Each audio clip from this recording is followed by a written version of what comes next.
I'm Agustina Gomez, and we're a group of students that are doing a TED Talk about teenage pressure and procrastination. Have you ever had an assignment to do, a complex one in which you had plenty of time to do it, but you chose to complete it one day before handing it in? Leaving things until the last minute is a common attitude to you.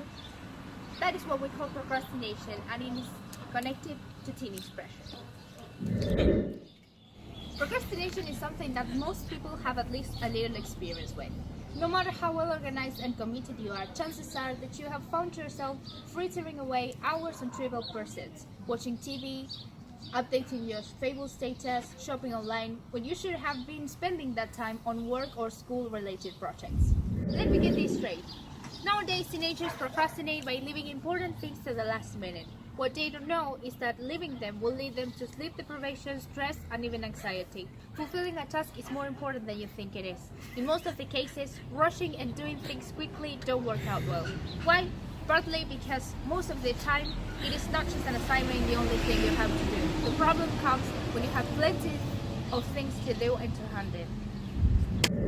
Procrastinators typically contend that they perform better under pressure, but more often than not, that's their way of justifying putting things off. It is unpredictable to say how we're going to feel tomorrow, so if you can do it today, why do you leave it for tomorrow? Whether you're putting off finishing a project for work, avoiding homework assignments, or ignoring household chores, procrastination have a major impact on your job, your grades, and your life.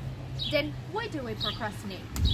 There are fears that we have that makes us more prone to procrastination when we write. For example, the fear of failure. If you're scared that a particular piece of writing isn't going to turn out well, then you might avoid working on it in order to avoid feeling the fear. The fear of success. Some procrastinators fear if they start working at their full capacity, they will turn into workaholics. Since we procrastinate compulsively, we assume that we would also write compulsively.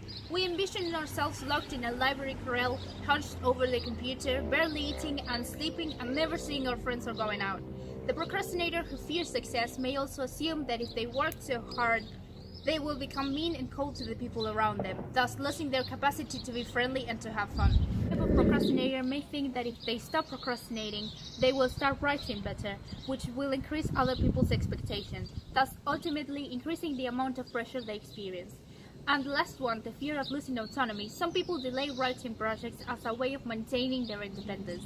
When they receive a writing assignment, they procrastinate as a way of saying, "You can't make me do this, I am my own person." Okay. Procrastinating helps them feel more in control of situations, such as college, in which they believe that other people have authority. And then there was one more, that is fear of being alone.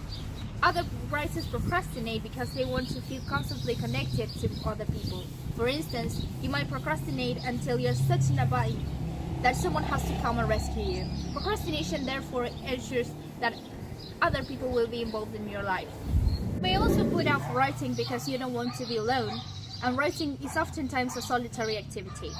In its worst form, procrastination itself can become a companion, constantly reminding you of all that you have to do.